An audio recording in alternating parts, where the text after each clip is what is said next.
Hello everyone and welcome to A Slice of My Life. This is a review on the Claymore Spinner by ZL Studio. Yes, I've spent about, I think, 2 weeks with the Claymore. I actually filmed an unboxing video, but then now that I'm gonna do this afterthoughts, I felt that, well, most of the points that I'm gonna talk about is gonna be covered in this as well, so no point just including that part of the video. I'll just talk about this anyway. So we'll start off by telling you guys what this comes in, or what it comes with basically. This is the box.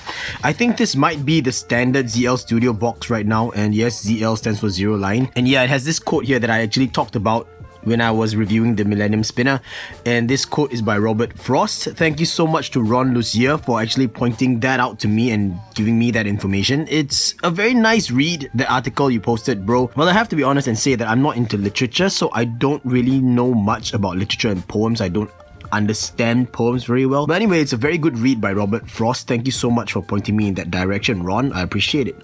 And what else it comes with, of course, is the spinner. And then we have this leather pouch, which is nice, but always has the same problem, which is that the back side of the button, or the rivet button, is exposed, and I don't like that. And I think some other enthusiasts have also picked up on that, and they've pointed it out. So I don't know if Ray will ever make, you know, an upgrade to this pouch, because it's an awesome pouch. It's an awesome leather pouch, just that exposed part might run a risk of scratching your spinner.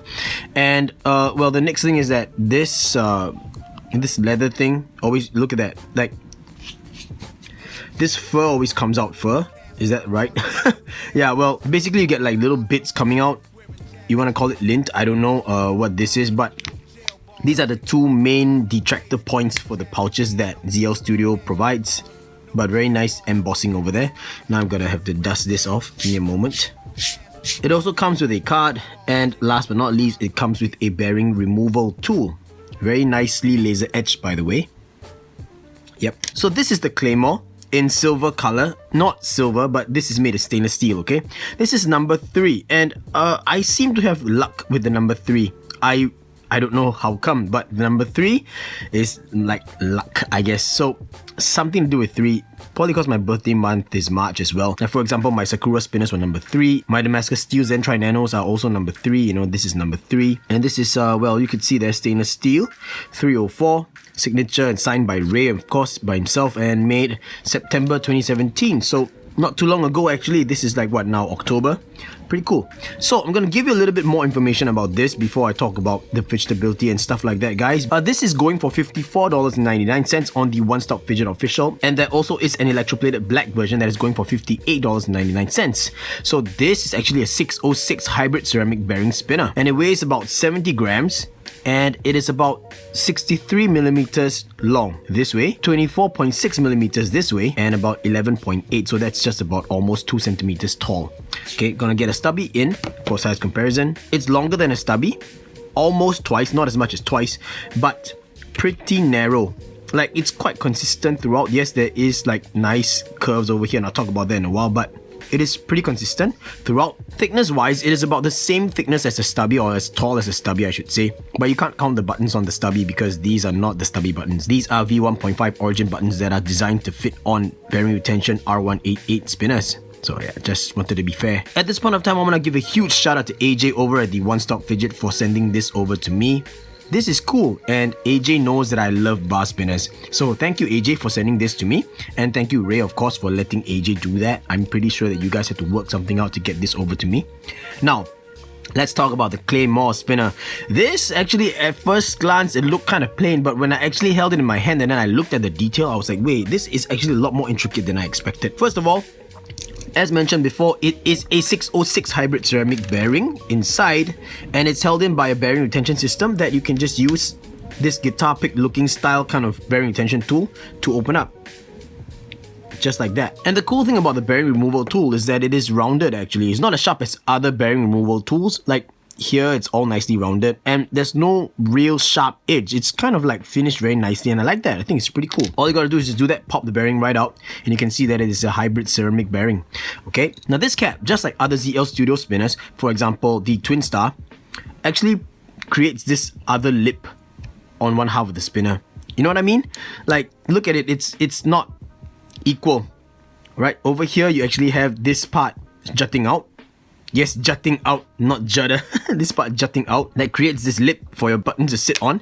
And then this part is completely recessed and cut away because it needs the threads for this cap. So this helps to make the entire spinner symmetrical. So I think this is like quite a trademark thing going on in terms of the way ZL Studio makes their spinners. So I think that's very nice. Right, got it tightened. Now I'm going to install the buttons back, and let's talk about the buttons again. Well, not much to talk about this time. These are some kind of a media blasted finish on the buttons. They are stainless steel, and they are very smooth to the touch. Very, very nice, even finishing. But as always, I don't like the fact that you get the laser etching or the, I guess, the machining marks of the logo only on one side of the button. I wish that ZL would just do this to both sides of the buttons, in my opinion. But it's well made, I would say. It sits very, very nicely. Look at how close that is to the spinner frame. Very, very flush. So tolerances are really good. I love that it's dedicated male and female buttons. There we go. Let's carry on talking about the body. As you can see, it is a fingerprint magnet on the sides here, but fingerprint magnet means that it is hand polished, okay? It's a mirror finish hand polish. It's really good. It's polished very, very well, very even polish. But the cool thing is that there is more than one finish on this spinner, and for some reason it actually works. You have this media blasted finish right in the middle over here, all the way up to the sides up here and across the buttons, which gives it a very nice two-tone kind of contrast. You got mirror polish finish here, but on the sides here it is brushed. And I think because of its geometrical design, this different finishes kind of thing, it really works out very well. I think this really helps because of all the edges and all the lines and everything. And that leads me on to the geometric design of this spinner. Like I mentioned earlier, at first glance, I thought this spinner was just a very plain looking spinner, but when I looked closer at it, I realized how much detail there was. So let's talk about the detail, okay? You got angled edges this way, and these honestly are slightly curved. If you look at the light reflection, you can tell. See, it's really slight. Then you have these straight angles going up and a curve in here that provides a nice rest for your finger. Yeah, it doesn't hug your finger, but it's a nice rest. Up here, it's rounded, okay, and the buttons are flush. Now out here though, there's a curve. As you can see from this angle, it's a curved edge, but when you turn it sideways, you'll notice that it is not just that. You have two angled cuts going in and then one curved top area. I don't even know what the right words are to describe this kind of machining or this kind of finish, but just looking at that detail, guys, that's pretty good. Really pretty good. Very nicely done, I would think, and very pleasing to the eye as well. Now, there are no sharp edges. Everything has been rounded very nicely. Up here, it's rounded. On the sides, it's not as rounded as up here, but it's not sharp.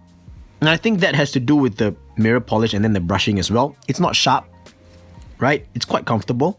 Over here, it's rounded as well. So very, very good job in terms of the machining of this. Very well done. And last but not least, even though this is a flat, it's slightly angled downwards. I don't even know if I can kind of depict that in this video, but it's slightly angled just very gently downwards. So it's kind of like tapering. I don't really know how to explain this, guys, but this actually works out very, very well. Different finishes, different surfaces, and different angles. They form a very cool looking spinner. The only downside, yes, is that the mirror polish part is a huge fingerprint magnet. As you guys can tell, yeah, it's been riddled with my fingerprint marks all over this thing right from the moment the video started. The next thing I would say is that there always is a risk when you have multiple finishes. Like for example, here is not finished very well. You can see a little blemish up here, and this is the media blasted going to the polished finish. I think that this wasn't polished very well over here, and over here as well, right next to the buttons. This is quite a difficult area to get polished. You can see over here that it's not polished on the side here, and well, that kind of overflows to this as well. And that cannot be helped because polishing usually is done by hand, so it's easy to miss out on a spot like that, especially a difficult corner like this. But this one over here, yeah, that's a little bit unfortunate. If I had the time, I might just repolish this so I can get rid of that, because that to me is quite an eyesore. But it's just a personal opinion, you know. Who knows, I might just end up throwing the whole thing into a stone washing rig and then just stone wash the whole thing. But that would kind of take away from the different finishes on the body. So it's gonna be a tough decision, right? So let's talk about spinning, guys. To my very pleasant surprise, I'm getting about 4-minute spins each time on a two-handed table spin. Now that really is surprising, because I was expecting to get like what, 2.5 minutes, 3-minute spins, but to be able to get 4-minute spins, and I didn't even clean the bearing, guys. I just got the bearing just this way. Didn't really break it in much because, you know, although I had it on my EDC, I had other spinners as well. So technically, I think the amount of time that I spent with this guy was like a good, what, 2-3 days? You know, and when I'm back home or when I'm at my desk at work, I would just put it on the table and spin it. I gotta be honest and say that yes, I really am surprised that this is getting 4-minute spins. I don't know how that's being done, but it is being done. Next, let's talk about the fidgetability. Now I hold my spinners this way, you guys already know. So performing preloaded flicks is not a problem because there's an angled edge here, so that's actually very comfortable. Pushing forward as well is pretty comfortable because you have this curve and you have a nice finger rest over there. Alright, so both of these, no problems. Even on your 4th finger, it's still okay. Next, middle finger and thumb grip. 4th finger, no issues as well. Pull backs, push forwards. And then using your index finger, pull backs, push forwards, no problem as well. But for some reason, this feels a little bit heavier than how it looks. So performing flicks with my index finger isn't as satisfying, maybe because it's a slightly longer spinner than what I'm used to nowadays. Usually we get about 50 or 55mm long spinners, but this is a 63mm long spinner. I don't know, I'm not really enjoying the index finger flicks here, but I am enjoying the standard experience, and I'm calling it the standard experience because this is the way I fidget with my spinners. Over extended periods of time, however, I want to put a disclaimer out there that forward flicks might cause you some finger fatigue because this part is actually kind of narrow.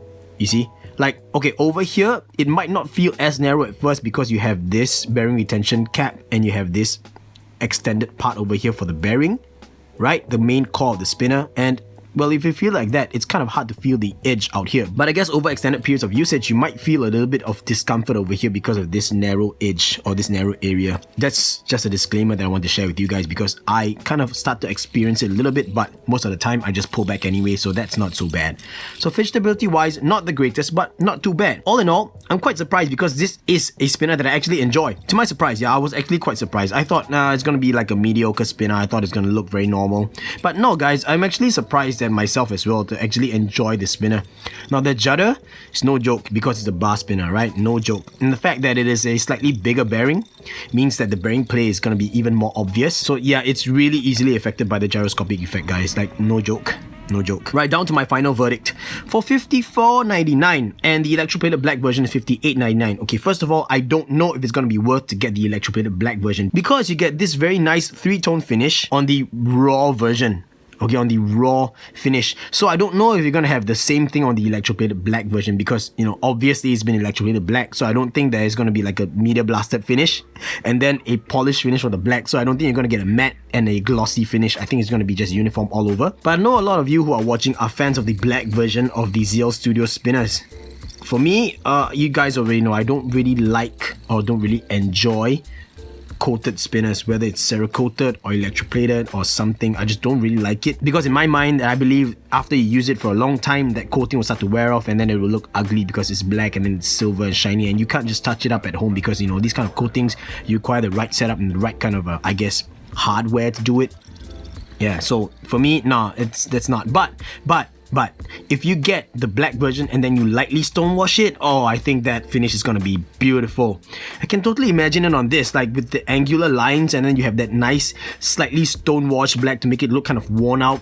Wow, I mean, if you get these lines kind of lightly washed out or kind of lightly worn, and then you have these edges over here, so you get a black version spinner with these little... Oh, my hair's standing just thinking about it. Okay, so yeah, I mean, my hair's standing again because I had a second thought about it. Man, guys, that's just my personal opinion. I still probably wouldn't go for the electroplated black version just because I don't like coated spinners. But if you are a fan of coated spinners, by all means, go ahead and get it. $54.99 for this. I think it's pretty awesome. Yeah, it's made in China, but by now we all know that ZL Studio puts up pretty solid quality spinners. You know what I mean? Like, yeah, I'm not a fan of the Twin Star, for example. I know a lot of you are. But I do like the Millennium Spinner, even though it is not a wonderful spinner. It's really a novelty spinner. But the Millennium Spinner really won me over because of the details and stuff. And yes, because it's the Millennium Falcon, it's Star Wars themed. I really love it. I thought it was a very, very well-made spinner. And then this... Guys, this is a very unique spinner because you have 3 different finishes. I'm just gonna keep stressing on that because there's no other spinner out there that actually has 3 different finishes. Once again, it's media blasted or bead blasted. So it feels very nice, very satiny. You have mirror polish, and this, in my opinion, adds a little bit of grip when you're performing preloaded flicks as well. And then you have a brush finish on the edge, and all around, no hot spots. It just feels very nice, very comfortable. Yes, there are hard edges, but they're not sharp as well. So pretty good buy. For $54.99, I think it's pretty good. And you're getting pretty long spins for this. 4 minutes, guys, no joke. So all in all, guys, my final verdict is that this is not a bad spinner. The main thing is the design. You guys have to decide whether or not you like this design, and then that will be the make or break mark for you guys, okay? So $54.99, you get all of this happening. Pretty good, right? So now it's just really left with whether or not the design appeals to you, and whether or not you are a fan of bar spinners, and whether or not you can deal with this gyroscopic effect, because the judder on this is real. There's no wobbling when it's spinning, so that's good. It's very, very nicely balanced. Okay, high speed spin, look. No wobble, guys, no wobble. I kid you not. Very, very well done. Very nicely balanced. Very good weight as well. Feels comfortable in the hand, not too big. And this part lets your middle finger rest in very nicely, so it's a pretty good solid grip if you want to hold it that way. I don't know if you guys will, but I do sometimes when I'm talking to people, so it's kind of strange. But yeah, I digress, okay, I digress. The gyroscopic judder is real, but that is to be expected of all bar spinners. And the fact that this is a slightly longer bar spinner, it's going to be even more pronounced. And because it's a 606 hybrid ceramic bearing, bigger bearings with a bigger race means that it, yes, a little bit more, I guess, amplified feel of the bearing play. That's about it, guys. Thank you so much for watching, everyone, and as always, links in the video description below, and I hope that I provided enough information to help you decide whether or not the Claymore Spinner by ZL Studio is a spinner for you. And before I end off this video, of course, once again, a big thank you to AJ and of course to Ray for sending this over to me. I really appreciate it. I thank you for the gesture always. And this is actually, technically, like I was joking with AJ, the first Zero Line Studio spinner that I really enjoy. I know some of you guys are quite against the fact that I don't really like the Twin Star spinner, but it's just a personal opinion, you know what I mean? Like, I don't like the Twin Star. I'm not able to kind of fidget with it very well. And one of the comments I read, it's a really strange comment. I don't know why this was made, but it was made anyway. But I read that someone, I think he or she actually mentioned something along the lines of him or her not liking my review videos because I wasn't flicking the spinner in the same way that they were. And that's just kind of strange. Oh well, everyone is entitled to their own opinions, but you know, an opinion like that is really kind of a bit too skewed. But yeah, this is the first ZL Studio spinner that I actually enjoy a lot. Besides the Millennium spinner, of course, I enjoy that, but this one, as a proper spinner, not a novelty spinner, I like this. And that's about it, guys. Thank you so much for sharing this slice of my life with me. Make sure to go check out the One Stop Fidget Big Cartel website. As always, links in the video description below I mentioned just now as well. And I'll catch you all in the next slice of my life. Thanks, everyone. Gaga Boos!